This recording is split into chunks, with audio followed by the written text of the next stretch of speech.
Bon, je vous ai dit lors de notre vidéo d'avant-match concernant un match qui s'annonce plus que bouillant, de, dont ce que j'ai pu apercevoir de l'état d'esprit du Racing Club de Lens ce matin à l'entraînement à Avion, et aussi de la rencontre du week-end dernier entre Strasbourg et l'Olympique Lyonnais, et le match de Lens contre Monaco. Je pense que ça va s'annoncer à un match plus que bouillant dans une ambiance survoltée et surchauffée qu'est le stade de la Méno. Mais ça, on en a discuté lors de la dernière vidéo, mais j'aimerais qu'on discute de l'entraînement ouvert au public qui a eu lieu ce matin à Avion et auquel j'y ai assisté. Concernant le terrain, concernant le sportif et concernant l'état d'esprit du club, je trouve que l'effectif était survolté, l'effectif était concentré, était prudent, mais attentionneux, et avait l'envie de bien se préparer, d'être prêt à 100%, même à 200%, pour le match à Strasbourg vendredi. Pour moi, j'ai pas trouvé des Lensois en galère. J'ai pas trouvé des Lensois atteints par la défaite contre Monaco le week-end dernier. Bon, le coach est affecté, il l'a dit en conférence de presse. Il n'y avait pas du tout l'air en entraînement, mais il était très affecté. Il l'a dit en conférence de presse après l'entraînement, qu'il était très affecté et qu'il ne comprend pas que Lens ait perdu devant leur public contre Monaco le week-end dernier, mais qu'il va tout faire pour qu'on puisse renverser les choses à Strasbourg vendredi. Mais malgré tout, dans l'état d'esprit du groupe, dans comment ils ont joué, comment ils ont fait les passes, comment ils ont tiré, comment ils ont accéléré, comment ils se sont échauffés, j'ai trouvé des Lensois qui se préparaient comme si le match était dans une heure. Qu'ils étaient prêts, qu'ils étaient armés, qu'ils étaient concentrés dans ce que le coach sifflait, dans ce que le coach disait, dans ce que les préparateurs physiques disaient.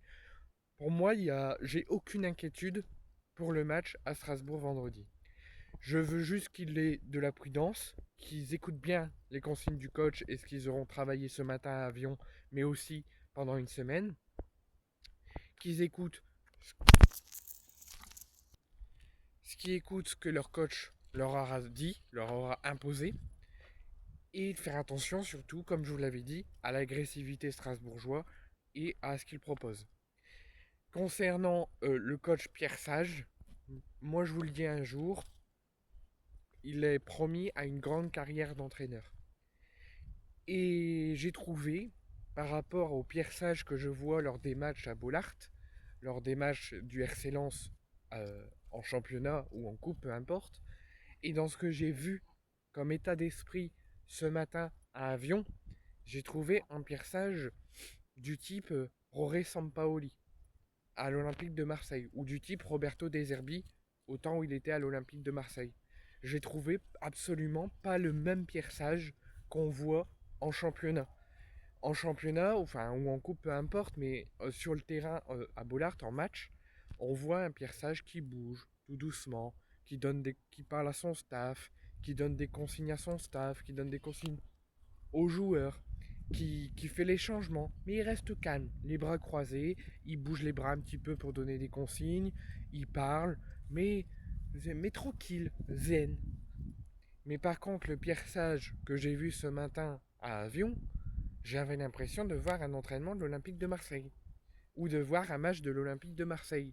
Ça courait de partout, les ballons, ils fusaient, ils arrêtaient pas de tirer, ils mettaient leurs pieds, ils mettaient un pressing. Et aussi, le coach Pierre Sage était partout.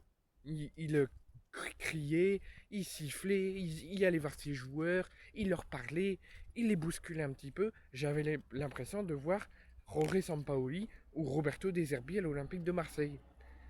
En tout cas, je suis très choqué par l'attitude de Pierre Sage à l'échauffement. Et moi, je trouve que le Racing Club de Lens devrait faire ça beaucoup plus souvent qu'ils ne le font actuellement. Et pas que pendant les vacances scolaires. Qu'ils le font aussi pendant les semaines en temps normal. Parce que je trouve ça intéressant, cette connexion avec le public, ces propositions du club pour avoir cette connexion avec le public et voir comment le public se sent après une défaite ou avant un match. Et surtout pour voir ben, les, l'arrière-plan, les coulisses des préparations de Pierre Sage, les coulisses de ce qu'il propose, de ce qu'il travaille et de ce que les joueurs s'échauffent, comment ils travaillent avant chaque rencontre. Parce que ça, on ne le voit pas. On le voit tout simplement sur le terrain, en avant-match sur les chaînes de télévision ou pendant le match. Mais on ne voit pas comment ils sont dans les coulisses, comment ils se préparent, comment ils travaillent, comment ils écoutent le coach, comment le coach se comporte, est-ce qu'il se comporte pareil qu'en match. Ben, moi, j'ai appris beaucoup de choses. J'ai appris qu'il propose un jeu très séduisant, qu'il propose un jeu très compétitif, qu'il n'est pas du tout le même qu'en match, qu'il est près de ses joueurs, qu'il leur crie dessus s'il faut, qu'il les écarte si ça va pas. Mais c'est pas du tout le même Pierre Sage qu'on le voit sur le terrain. Et ça fait du bien. Grâce à ces entraînements ouverts au public, on a vu comment Pierre Sage se comporte en match et en entraînement. Et les joueurs, pareil. Les joueurs, ils arrêtaient pas de tirer. Dès qu'ils avaient une opportunité, ils centraient. Ils mettaient le pied, ils mettaient le pressing. Franchement, j'ai trouvé cet entraînement que Lens doit le faire beaucoup plus souvent qu'ils le font actuellement. Ça permet une cohésion d'équipe, une cohésion avec les supporters, retrouver le lien public-joueur. Et moi, je demande que Lens le fasse beaucoup plus souvent. Parce que moi, j'ai apprécié ce moment ce matin. J'ai vu comment Lens travaille, comment le staff travaille, comment les préparateurs physiques travaillent, comment les joueurs font à l'entraînement et comment ils se préparent pour les matchs. C'est magnifique. Pour moi, j'ai aimé ce moment ce matin et j'ai vu comment le RC Lens se prépare en coulisses et comment ils se sentent après un match, victoire ou défaite, et avant un match.